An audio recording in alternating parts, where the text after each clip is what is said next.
असलम को friends, welcome to my YouTube channel. चलिए आइए अब हम नावल का पार्ट नंबर 4 स्टार्ट करते हैं। अगर ये आपको वीडियो अच्छी लगी है तो लाइक और शेयर ज़रूर कर दीजिएगा। ओ हबीस का बच्चा खाना खराब, ओए तुम हमको हर रोज समझता है। तुम हमको शेर के मुंह में हाथ डालने का मशवरा देता है। ओ क्या तुम नहीं जानता वो 20 उसको अगर पता चला कि उसके साथ ये हम कर रहा है तो वो हमको बर्बाद कर देगा। पहले ही वो हमारा तुर्की का फैक्ट्री जला चुका है। 20 से कट जोड़ न होने की सूरत में डॉन ने गुलहान से हाथ मिलाने का फैसला किया था, जहां तक वो कामयाब भी हो चुका था। मगर जब गुलहान को पता चला कि डॉन 20 के पीछे है तो वो डर गया, क्योंकि पहले ही 20 उसका बहुत नुकसान कर चुका था। उसके आदमी को मौत के घाट उतार चुका था। अब अगर फिर से गुलहान कुछ करता तो उसकी कीमत डॉन समेत उसको भी चुकानी पड़ेगी। वाह गुलहान, तुम तो बड़े मर्द के बच्चे बने फिरते थे, एक 20 से ही डर गए। ये है तुम्हारी मर्दानगी। डॉन ने गुलहान को तीली लगाई, जिससे गुलहान भड़क उठा। कोई खाना हराम, तुम हमारा मर्दानगी को ललकारता है। तुम्हारा इतना औकात। वो भी पठान था और उसका खून कैसे ना खुलता। अभी वो डॉन का गिरबान पकड़ने ही लगा था कि जब भी एस के बी एस के बीच में आया। बस कर दो तुम दोनों, यहाँ हम मायदा करने आए हैं और तुम लोग आपस में लड़ रहे हो। यह वक्त आपस में लड़ाई का नहीं है, हमें 20 के खिलाफ काम करना है, सख्त से सख्त। एसके की बात पर गुल्हान ने डॉन का गिरबान छोड़ा और अब वो राजी हो चुका था 20 के खिलाफ काम करने के लिए। प्लान क्या है, हमको प्लान बताओ। गुल्हान की बात पर डॉन शैतानी मुस्कुराहट से जाने मुस्कुराने लगा और फिर वो लोग 20 के खिलाफ प्लानिंग करने लगे। मगर एसके को डॉन का ये वाला प्लान कुछ खास ठीक नहीं लग रहा था, क्योंकि इन सब में या तो इन सबकी मुकम्मल जीत होगी या मुकम्मल हार। और वो एक बाप था, वो कैसे परेशान ना होता। ये है प्लान। डॉन ने इन दोनों के सामने पूरा प्लान रखा, जिस पर गुल्हान ने सवार की खुराक लेता हुआ मुस्कुराया। वाह यार, तुमने कमाल कर दिया। हम राजी है, हम मिलकर काम करेगा, जितना पैसा लगेगा, जितना आदमी जरूरी होगा, हम सब देगा। जबकि एसके भी परेशान था। डॉन ने एसके की तरफ सवाल नजर से देखा, मगर एसके ने उसे इशारे से चुप करवा दिया, क्योंकि वो अपना जाती मसला गुल्हान जैसे दरिंदे के सामने हरगिज नहीं रखना चाहता था। Okay done. डॉन ने गुल्हान से हाथ मिलाया और एसके के साथ वहां से चला गया। अब वो लोग अपनी अपनी गाड़ी में मौजूद थे। डॉन के पीछे 5 गाड़ियां और आगे 3 गाड़ियां थी, जो शायद उसने अपने तहफ़्फ़ुज़ के लिए रखी हुई थी। बेशुमार गार्ड्स उसके प्रोटोकॉल के साथ ही मौजूद होते थे।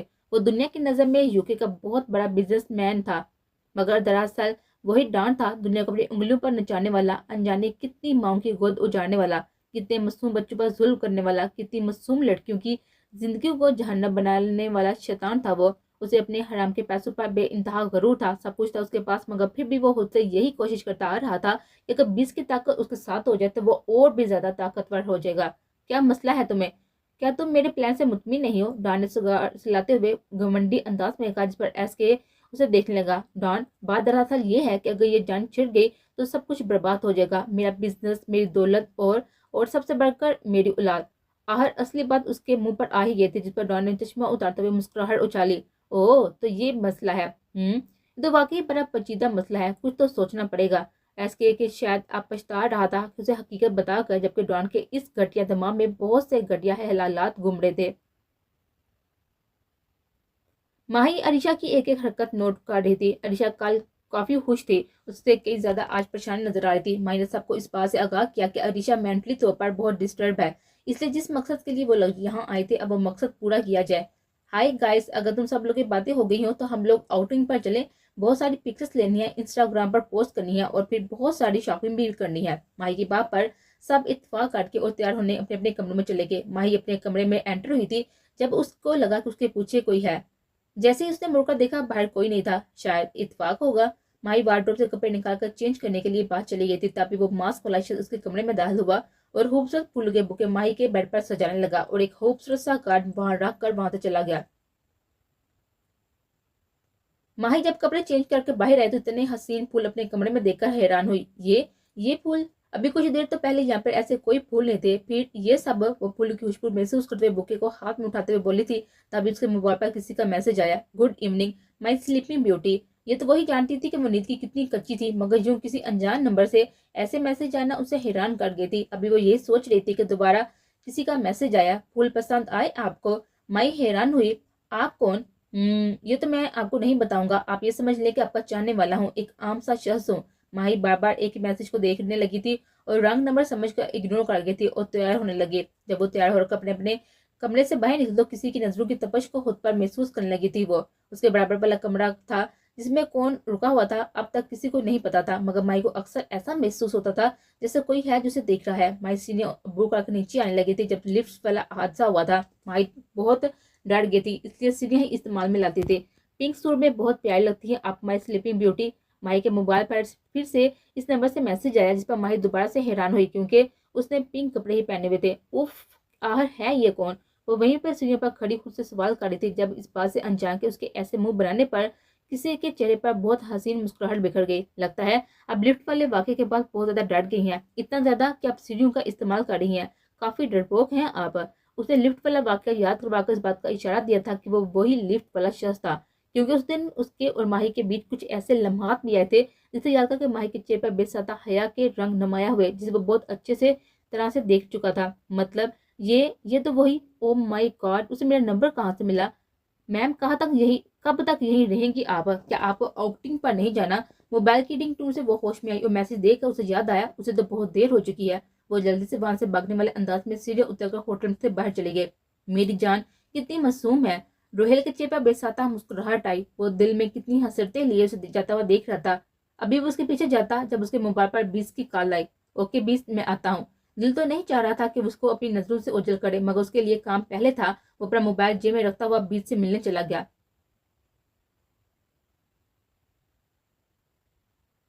ओह my god, that's too much hot. नोफल की बातों पर हमेशा की तरह वहां मौजूद सब लोग मुस्कुराए, बीस के अलावा, और इस बार होरैन और रोहेल भी। अरे इतनी भी गर्म नहीं है यार, एक कॉफी ही तो है। तो तू को ऐसा कह रहा है जैसे तेरे सामने कोयला रख दिया हो, बासम ने नोफल को छेड़ते हुए कहा था, जबकि सब लोग इस बात पर बहुत हैरान मगर खुश भी थे कि बीस कितने सालों बाद उनके साथ काफी एंजॉय कर रहा था। हाँ हाँ, मुझे पता है तुम सबकी तो जल रही होंगी ना। मेरी डार्लिंग ने पहली बार अपने हाथों से मुझे कॉफी का मग पकड़ाया है, इसलिए काफी और भी ज्यादा हॉट लग रही है। उफ, मेरे तो हाथ जल गए। महर की तो हंसी ही कंट्रोल में नहीं आ रही थी, जबकि बीस उसे पूरी तरह से घूर रहा कर देख रहा था। वैसे बीस, मैं सोच रहा हूँ हम लोगों ने गुलहान की सिर्फ एक फैक्ट्री क्यों बर्बाद की? मतलब हमें तो उसके और भी बहुत ज्यादा शौक करना था ना। बासम के सवाल पर सब संजीदा हुए क्योंकि अभी डिवाइसेस बाकी हैं, और रोहेल की इंफॉर्मेशन के मुताबिक पाकिस्तान में गुलहान का एक आदमी मौजूद था जिसमें चिप थी। बाकी सब गार्ड्स हैं। मुमकिन है कि तुर्की में मौजूद उसके दो खास आदमी में से किसी एक में चिप मौजूद हो। बीस का लहजा हमेशा की तरह सहा था, जबकि सब लोग उसकी बात बड़ी गौर से सुन रहे थे। मतलब हमारा नेक्स्ट शिकार यही पर मौजूद है। वासम की बात पर रोहिल तेरी नजरों से उसको देखने लगा। और नहीं तो क्या, तुम्हें लगा कि हम यहाँ पर हनीमून आई मीन वेकेशन मनाने आए हुए हैं? नोफल ने हमेशा की तरह एक अदा से ये अल्फाज कहे। बासम और महर, एक नए किस्म का एसिड तैयार करो। नोफल और हुरैन, कल शाम में इन दोनों बंदों को उठाकर यहाँ लाना होगा तुम्हें। और रोहेल, बीस की बात अभी खत्म नहीं हुई थी कि नोबल बोल पड़ा। आरजे, ये तो दिन जो के जाएगा और डॉन की इन्फॉर्मेशन हम तक पहुंचाएगा। उसका अगला प्लान क्या है, आगे वो क्या करने वाला है? रोहेल झुकेगा सुनकर अंदर ही अंदर परेशान हो रहा था। वो कैसे माही से दूर रह सकता था, जबकि बीस उसके चेहरे के तासरात को बहुत अच्छी तरह समझ चुका था। वो अपनी कॉफी खत्म करके वहां से उठा और अपने रूम में चला गया, जबकि नोबल बीस के मग में जाकर देखने लगा। अब्बे, इतना क्यों झांक रहा है, अंदर गिर जाएगा। बस में नौफल की हरकत नोट की। जालम सारी कॉफी खत्म कर चला गया, ये नहीं कि कुछ छोड़ जाता। नौफल ने लड़कियों की तरह मुंह बनाते हुए कहा, जिस पर महर फिर से दांत दिखाने लगे। क्यों, तुमने उस कॉफी में स्विमिंग करनी थी? बासम कहने की देर थी, महर हंस पड़ी थी। उसका हंसा देखकर हुरैन भी मुस्कुराई, मगर नौफल मुंह बनाकर रह गया। 20, ये सब इतनी जल्दी मुमकिन नहीं है। वो तो मुझे जानती भी नहीं है, वो कैसे इस तरह मेरे साथ यहाँ आने पर राजी होगी? वो बहुत मासूम और डरपोक है। रोहेल ने 20 की बात पर असल मसला बताया। ये मेरा मसला नहीं है, तुम्हारा मसला है। अगर तुम चाहते हो कि वो सेफ रहे तो तुम्हें कुछ भी करके उसे अपनी मोहब्बत का यकीन दिलाना होगा। ये काम जल्द से जल्द करो। हम एक हफ्ते से ज्यादा यहाँ नहीं रुकेंगे, क्योंकि गुलहान को यह मालूम हो चुका है कि 20 का कोई आदमी तुर्की में सब में मौजूद है। अगर हालात खराब हुए तो हमें यहाँ दूसरे मुल्क जाना होगा, समझे तुम? बीस की बापा और रोहित इस बात में सर हिलाता मगर कुछ सोचने में मसरूफ हो गया, जबकि बीस ये तो जानता था कि कोई भी लड़की जो अचानक किसी पर भरोसा नहीं करेगी। मेरे पास एक प्लान है जिससे उसे तुम पर यकीन हो जाएगा, मगर तुम्हें उसके लिए थोड़ी अजियत बर्दाश्त करनी पड़ेगी। मैं हर तरह की अजियत बर्दाश्त करने के लिए पूरी तरह से तैयार हूँ बीस। गुड। रोहेल की इस बात पर बीस ने उसे मुस्कुराकर जवाब दिया। वो वाकई में बहुत ज्यादा बहादुर था। आहर वो बीस का सबसे करीबी शागिर्द था, तो क्यों ना होता ऐसा।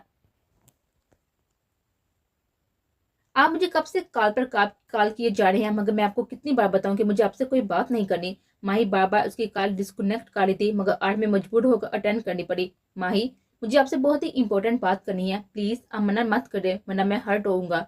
माही को उसकी आवाज तो वाकई बहुत दिलचस्प लगी थी, मगर जो भी था वो कैसे अनजान शख्स से बात करने और मिलने के लिए राजी हो जाती। ओके, कहें क्या बात है, मैं आपको कॉल पर नहीं बता सकता, क्या आप मुझसे कहीं बाहर मिल सकती हैं? माही पहले कुछ सोचने लगी, फिर नहीं, मैं जवाब देकर कॉल काट दी। जब तब तक उसके पास मैसेज आया, माही मैं आपको अभी से नहीं पहले से जानता हूँ, मगर कभी आपसे बात करने की कोशिश नहीं की, मगर अब मैं आपसे मजीद दूर नहीं रह सकता। प्लीज मेरे जज्बातों को समझने की कोशिश करें। माही को अब उस पर तरस आ रहा था, उसलिए वेट का मैसेज करके वो सामने वाले कमरे की तरफ चली गई जो अरीशा का था। अजीब यार, मतलब लग ही नहीं रहा किसी इंसान का दिया हुआ निशान है, ये तो ऐसा लग रहा है जैसे किसी जहरीले कीड़े ने काटा हो। अरीशा अब तक इसी टॉपिक पर रुकी हुई थी और बार बार अपने गले पर इस निशान को देखे जा रही थी। वो जो भी था उसने ये तो बिल्कुल सही कहा था कि ये निशान मुझे बार बार उसकी याद दिलाता रहेगा। वैसे बॉडी से तो हैंडसम दिख रहा था और परफ्यूम इतना महंगा लगा रखा था इस इनोसेंट बॉय ने। ऐसे तो नहीं कि मुझे इंप्रेस करने के लिए किसी से मांग कर लाया हो। अभी वो नहीं बातें में उलझी हुई थी जब माही उसके कमरे में आई तो यकदम उसकी जुबान को ब्रेक लग गया। आरो तुम फ्री हो? मुझे बहुत इंपॉर्टेंट बात करनी है प्लीज। माही अपनी तमाम तम परेशानियां सिर्फ अर्शिया के सामने जाहिर कर दी थी। कहो माही, क्या हुआ है?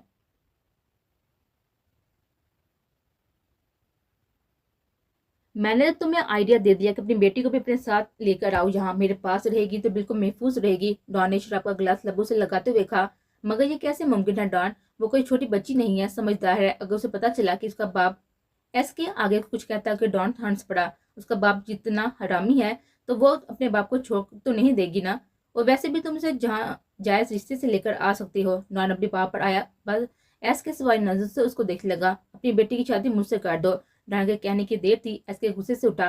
क्या मतलब है तुम्हारा? तुम्हें ये सोच भी कैसे लिया कि मैं अपनी फूल जैसी बेटी तुम्हारे हवाले कर दूंगा? आवाज नीचे। डॉन को कहाँ पसंद थी ऊंची आवाज, इसलिए वो भी भड़क उठा। अगर तुम्हें लगता है कि तुम मेरी सपोर्ट के बिना अपनी बेटी को प्रोटेक्ट कर सकती हो तो फिर उठो और दफा हो जाओ यहाँ से और जाकर अपनी बेटी को किसी महफूज मुकाम पर सेव कर दो। मगर याद रखना ऐसे कि तुम मेरे सामने कुछ भी हो, मगर अगर मैं चाहूँ तो एक दिन के अंदर अंदर तुम्हारी बेटी को पाताल से भी ढूंढ निकाल सकता हूँ। समझे तुम? डॉन के पास एसके को तीर की तरह महसूस हो रहे थे, मगर वो करता भी क्या, वो डॉन की ताकत से वाकिफ था। मैंने अपने बताए गए प्लान पर अमल करना शुरू कर दिया है। प्लीज यकीनन पाकिस्तान जाएगा और इससे से ही इसी दौरान हम उसकी तमाम जगह जो हमें पता है सब जला डालेंगे। वो जो मैंने अल्फाज इस्तेमाल कर रहा था जबकि एस के समझ चुका था कि आगे क्या होने वाला है। रोहेल यूके के लिए निकलने वाला था, इसलिए उसको आज हर हाल में माही को राजी करना था। जबकि दूसरी तरफ माही अरीशा को सारी सच्चाई बता चुकी थी, जो जो कुछ अब तक उसके साथ हुआ था। मगर अरीशा ने माही को अब तक कुछ नहीं बताया था, जबकि वो इस कशमकश में थी। इस रात जो शख्स उसके कमरे में आया था, कहीं वही प्लान वाला शख्स तो नहीं था, या वो उसे और माही दोनों को तंग कर रहा था। अरीशा कहाँ खो गई? माही की आवाज पर अरीशा चूंगी। नहीं, कुछ नहीं। मेरा मतलब माही, तुम इस शख्स से मिलो, उसे जानो। और कौन है वो? क्या तुमने उसे बिना मास्क के नहीं देखा? अगर वो तुम्हें मिलने बुला रहा है उसका मतलब ये थोड़ी है कि वो अब भी अपना चेहरा छुपाएगा। ईशा को अब इसे घटिया शख्स पर गुस्सा आ रहा था कि वो बदतमीज एक ही होटल में दो दो लड़कियों पर लाइन मार रहा था। ठीक है, मैं उसे मैसेज करती हूँ, माही ने यह कहा और उस अननोन नंबर पर मैसेज करने लगी। रोहेल जो कि यूके जाने की तैयारी कर रहा था, माही का मैसेज देखकर मुस्कुराया। ओके, फिर मैं आपको आज शाम लोकेशन सेंड करता हूँ। माही का यूस से मिलने पर रजामंद होना रोहेल को अपनी आधी कामयाबी नजर आ रही थी। अरीशा वो कह रहा है कि वह शाम ही मिलेगा। माही ने मैसेज पढ़ते हुए कहा, जिस पर अरीशा का दिल कर रहा था कि माही से मोबाइल छीनकर इस बदतमीज इंसान को खड़ी खड़ी सुनाए, मगर वो कुछ भी बता नहीं सकती थी। ओके अरीशा, तुम आराम को, मैं अपने रूम में जा रही हूँ। माही मुस्कुराते हुए वहां से चली गई, जबकि अरीशा ने उसके जाते ही कमरा लॉक किया और वहां मौजूद तमाम चीजें बखेने लगी। 5 मिनट के अंदर ही उसने अपने कमरे का पूरा नक्शा बदल डाला था। कह रहा था कि मैं जुनूनियत हूँ, उसकी आशिकी हूँ, मलकियत हूँ, और तुम रून से ना मिलना। झूठा कहेगा। अब देखो बच्चों, मैं करती क्या हूँ। अरीशा ने खुद ही शीशे के सामने खड़े होकर सारी बारात निकाली और फिर कुछ सोचकर हारून को काल में लाए। हारून, आज शाम कहीं बाहर चले? उसके लहजे से ही गुस्सा झलक रहा था। नहीं नहीं, सिर्फ तुम और मैं। उसके कहने की देर थी कि हारून की तो जैसे आज ईद हो गई। हारून ने ब्लैक कलर की शर्ट, ब्लैक ही पैंट निकाली और अभी से तैयार होने लग गया, जबकि दूसरी तरफ अरीशा अब तक आप बगुल्ला हुए बैठी हुई थी। शाम के 7 बज रहे थे जब हारून अपने कमरे से निकलकर अरीशा के कमरे की तरफ जाने लगा, और जब अंदर गया तो अंदर का मंजर देखकर देखता ही रह गया। अरीशा ब्लैक घुटनों तक आता हुआ स्कर्ट, उसके साथ ही रेड शर्ट और गले में छोटा सा स्कार्फ जो शायद उसने अपने निशान को छुपाने के लिए बड़े स्टाइल से लपेटा हुआ था, और हाई हील्स पहनकर खुले बालों के साथ खड़ी सेल्फी ले रही थी। हारून को यूं खड़ा देखकर उसकी तरफ मतवज्जो हुई। हारून, ओ हेलो, क्या हो गया है, क्यों फ्रीज हो गए? अरीशा हारून की आंखों के सामने चुटकी बजाते हुए बोली, जिस पर वो होश में आया। हाँ मैं कह रहा था कि चलना नहीं है। अरीशा समझ चुकी थी कि वो उसे इस ड्रेस में देखकर शॉक्ड हो गया होगा। हाँ तो चलो ना, कब से वेट कर रही हूँ तुम्हारा, मगर तुम हो के अजीब। अरीशा मुंह बनाते हुए उसके बराबर से बाल हिलाते हुए गुजरी थी, जिससे हारून के चेहरे पर उसके बाल लगे थे, मगर वो अभी पागलों की तरह उसे देखा जा रहा था। वो लोग जब कमरे से निकले तो माही भी कहीं जाने के लिए रेडी थी। अरीशा को उसका यूं तैयार होकर उस मास्क वाले शख्स से मिलने जाना बिल्कुल भी पसंद नहीं आया। हाय माही, क्या तुम भी कहीं जा रही हो? हारून ने माही से पूछा, जिस पर वो अरीशा को देखकर मुस्कुराई। हाँ, दरअसल मुझे कुछ शॉपिंग करनी है, सो मैं जैनिश और हारिस के साथ ही बाहर जा रही हूँ। तुम लोग कहाँ जा रहे हो?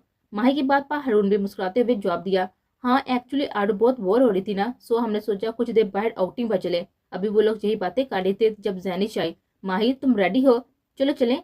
वो लोग सब एक साथ ही लिफ्ट में जाने लगे। जब माही लिफ्ट वाला सीन याद आया और फिर वो कितना डरे थी इस वाक्य के बाद। माही, जैनिश ने माही को साथ खड़ा देखा तो फिर से बोली, जिस पर माही आगे पीछे देखने लगी। तुम लोग चलो, मैं कमरे में कुछ भूल रही हूँ। माही जल्दी से वहां से भागी थी तो वो लोग एक दूसरे को देखते रह गए। वो अपने कमरे में आकर अंदर से कमरा लॉक करने लगी। जब इसकी कॉल आई, माही कहाँ हो आप? मैंने कब से ड्राइवर भेजा है, वो आपका वेट कर रहा है, प्लीज नीचे आए। वो आवाज पहचान गई थी। क्या ड्राइवर? मगर मैं तो, वो आगे कुछ कहते जब रोहेल बोल पड़ा, माही डोंट बी अस्कार्ड, मैं आपका अपना ही हूँ, बिलीव मी, सब सेव है। माही इस बार में जवाब देकर कमरा ला करके बाहर आई और सीढ़ियां उतरते हुए नीचे आई तो जैनिश उसी का इंतजार कर रही थी और हारिस भी बार बार वहीं देख रहा था। माही क्या हो गया है, सब ठीक है ना? हाँ वो मैं ये कह रही थी कि तुम लोग जाओ, मेरी एक फ्रेंड मुझसे मिलने आ रही है तो मैं वहीं जाऊंगी। माही ने मुख्तसर सा बहाना बनाया, जिस पर हारिस हैरान हुआ। तुम्हारी फ्रेंड इधर तुर्की में क्या कर रही है? वो एक्चुअली अपनी फैमिली के साथ आई हुई है, तो उसने मुझे कहा कि आज मसरूफ नहीं है तो वो मिलना चाहती है। चलो ठीक है फिर। जैनिश ने उसके कंधे पर हाथ रखा और वहां से वो लोग बाहर चले गए। पहले तो उनके जाने का वेट करती रही। जब वो लोग टैक्सी में बैठकर वहां से चले गए तो वो फिर माही बाहर आई। उफ, मुझे क्या पता कि इनमें से कौन सा ड्राइवर है। बाहर बहुत सारी गाड़ियां खड़ी हुई थी, जिनमें से एक कार से ड्राइवर निकलकर बाहर आया और उसने फौरन माही को फोन दिया, जिस पर रोहेल था। माही, गाड़ी में बैठो। माही समझ गई कि वही ड्राइवर होगा। माही कार में बैठी और 10 मिनट का फासला तय करके वो लोग एक बहुत ही शानदार रेस्टोरेंट के सामने रुके। Good evening ma'am. वहाँ एक वेटर बाहर आया। माही उसके पीछे अंदर जाने लगी, मगर अंदर बहुत अंधेरा था। माही डर रही थी कि कहीं उसने यहाँ का कोई गलती तो नहीं की। पता नहीं कौन होगा वो शख्स, कैसा होगा। वेटर माही को अंदर छोड़कर बाहर से रेस्टोरेंट का दरवाजा बंद कर चला गया। सही मेनू में माही की अब अच्छी खासी हवा निकल गई थी। अभी वो अपना मोबाइल ऑन करती जब हर तरफ लाइट्स ऑन हुई और उसने खुद को एक बहुत ही हसीन और फूल से सजी हुई जगह पर खड़ा पाया। वो लोग इस वक्त एक बहुत ही बड़े कैसिनो में मौजूद थे। हर तरफ म्यूजिक का शोर था। कुछ लोग डांस में बिजी थे कि कुछ लोग ताश खेलने आए हुए थे, जबकि कुछ लोग फुल टर्न थे। जबकि अरीशा को यह माहौल बिल्कुल भी चीप लग रहा था और हारून को भी ये जगह कुछ खास पसंद नहीं आई थी। यार ये कौन सी घटिया जगह लिया है तुम हारून, हद है। हारून ने अरीशा को घूरा। यार आरू, तुमने ही तो कहा था कि तुम्हें किसी क्लब में जाना है। और जब अरीशा ने उसे घूरा तो वो खामोशी से नजरें नीचे कर गया। वहां न जाने कितने चीप लोग मौजूद थे जिनकी नजरें अरीशा पर मरकूज थी। वो घूर घूर कर अरीशा को देख रहे थे। आरो, अब हमें चलना चाहिए, ये जगह तुम्हारे लायक नहीं है। हारून ने आसपास के माहौल को बांधते हुए कहा, जिस पर अरीशा ने भी गौर किया। मगर तभी हारून के नंबर पर किसी की कॉल आई तो अरीशा को वेट का कहकर वहां से साइड पर चला गया, जबकि अरीशा हाथ में जूस का गिलास लिए हुए चेयर पर बैठ गई। जबकि जो कपड़े से जेबतन किए हुए थे वो कोई बहुत बुरी तरह से उसे घूर कर देख रहा था और आज फिर से किसी के गुस्से को हवा दे रहे थे। हाय हॉटी। दो लड़के जो फुल टर्न थे उसके करीब आए और कहने लगे। अरीशा को बहुत अजीब सा लग रहा था उनका यूं करीब आना। अरीशा वहां से उठकर जाने लगी, तभी उनमें से एक लड़के ने अरीशा का हाथ पकड़ने लगा, जिस पर अरीशा ने रग कर चमाट मारा तो सब लोग उसकी तरफ मुतवज्जो हो गए। मगर वो थे कि डीड और भी ज्यादा बदतमीजी पर उतर आए। अभी वो लड़का अरीशा को छूने वाला था कि अगले ही हमें किसी हुड्डी वाले शख्स ने इस लड़के का हाथ पकड़कर मुकम्मल मरोड़ डाला। वो दर्द से चिल्लाने लगा, जबकि अरीशा उसे बहुत हैरत से देख रही थी और पहचानने की कोशिश कर रही थी। इन दोनों लड़कों के साथ कुछ साथी भी आए हुए थे। तकरीबन 5 मिनट के अंदर अंदर उसने उन साथियों की दुर्गत बना दी थी तो क्लब में मौजूद तमाम लड़कियों ने तालियां बजानी शुरू कर दी, जबकि अरीशा भी उसकी लड़ाई करने के अंदाज से मुतासर हुई। हर एक की नजर सिर्फ उस शख्स पर ही मरकूज थी, जबकि उसका मुंह मास्क में छुपा हुआ था, वरना तो लोग पता नहीं क्या करते। मगर वो तमाम नजरों को नजरअंदाज करता हुआ अरीशा के करीब आया और मजबूती से उसका हाथ पकड़कर वहां से लेकर जाने लगा। अरीशा को यह लम्स जाना पहचाना सा मालूम हुआ। कौन हो तुम? हाथ छोड़ो मेरा। बाहर आकर अरीशा ने मजामत की, जिस पर उस शख्स ने अरीशा का घूर कर देखा। उसकी वो भरून आंखें अरीशा पहचान चुकी थी। ये वही शख्स था जिसने जबरदस्ती अरीशा को अपनी कार के फ्रंट सीट पर बिठाया और खुद ड्राइविंग सीट पर आ बैठा। अरीशा की बकबक मुसलसल जारी थी। तुम मेरे साथ जबरदस्ती नहीं कर सकते। शेहराम ने एक झटके से कार स्टार्ट की और हवा से भी ज्यादा तेज रफ्तार में गाड़ी चलाने लगा, जबकि अरीशा अभी गाड़ी रुकने का क्या ही जा रही थी, जैसे उसके बराबर में बैठा हुआ शख्स उसके सुनने वाला है। उसने गाड़ी एक सुनसान जंगल के अंदर की तरफ की, जिस पर अरीशा का खौफ पड़ने लगा। उनकी गाड़ी एक छोटे से अपार्टमेंट के सामने आकर रुकी। ये कहाँ लेकर आए हो तुम मुझे? हाँ, अरीशा ने पीछे चीखते हुए कहा, जिस पर शेहराम ने हून नजर से अरीशा को घूरा और खुद गाड़ी से निकलकर बाहर आया। फिर अरीशा का हाथ पकड़कर गाड़ी से निकाला और ठोकने वाले अंदाज में गाड़ी का दरवाजा बंद किया। मैंने पूछा, कहाँ लाए हैं? अभी आगे वो कुछ कहता, शेहराम की आवाज पूरे जंगल में गूंजी। तुम्हारी हिम्मत कैसे हुई उस घटिया जगह पर ऐसा घटिया कपड़े पहनकर जाने की? अरीशा एकदम से चुप हो गई थी। शेहराम उसे जबरदस्ती अंदर लेकर गया और दरवाजा बंद कर दिया और सीढ़ियां अबूर करता हुआ वो उसे लिए एक कमरे में ले आया, जो ज्यादा बड़ा नहीं था मगर बहुत खूबसूरत और पुरसुकून सा था। शेहनाम ने उसे बेड पर उछाला, जिस वो बेड पर जा गिरी। शेहनाम उसके ऊपर झुककर उसके मुंह को दबोचने लगा, जिससे अरीशा को दर्द होने लगा।